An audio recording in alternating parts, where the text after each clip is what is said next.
O apóstolo Paulo, escrevendo aos Romanos, no capítulo 8, verso 28, diz: sabemos que Deus age em todas as coisas para o bem daqueles que o amam, dos que foram chamados de acordo com o seu propósito.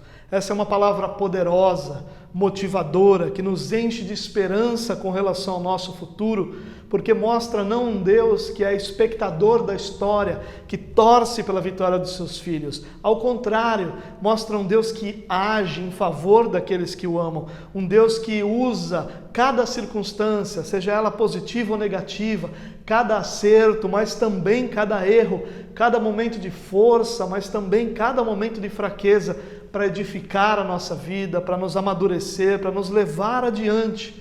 E o interessante é que o apóstolo Paulo não coloca o mérito desse agir de Deus sobre o homem.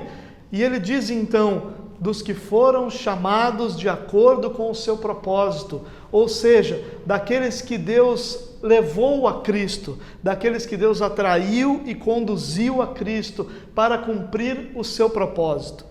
E o apóstolo Paulo desenvolve essa ideia no próximo versículo, no versículo 29, quando ele diz: pois aqueles que de antemão conheceu, também os predestinou, para serem conformes à imagem de seu Filho, a fim de que ele seja o primogênito entre muitos irmãos. Em outras palavras, aqueles que Deus, desde antes da fundação do mundo, escolheu para se relacionarem com Ele, esses foram predestinados para serem semelhantes a Jesus.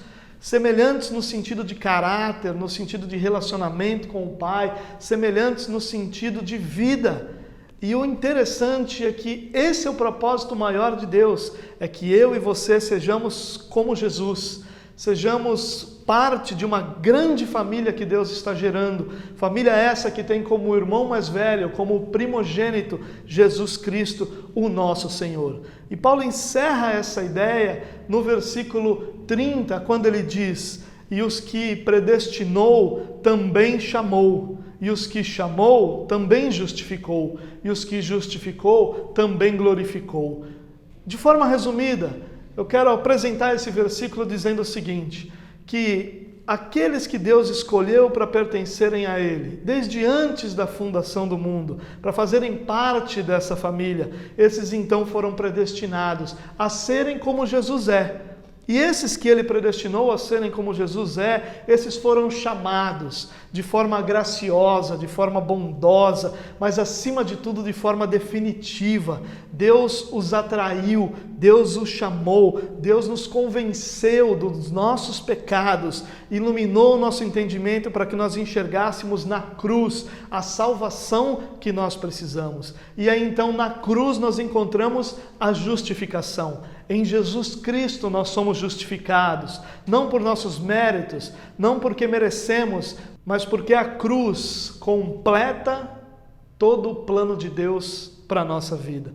E aqueles que foram justificados foram também glorificados, ou seja, pertencem hoje ao Senhor, têm hoje da glória de Deus sobre as suas vidas e terão eternamente da presença do nosso Redentor, o eterno e poderoso Deus.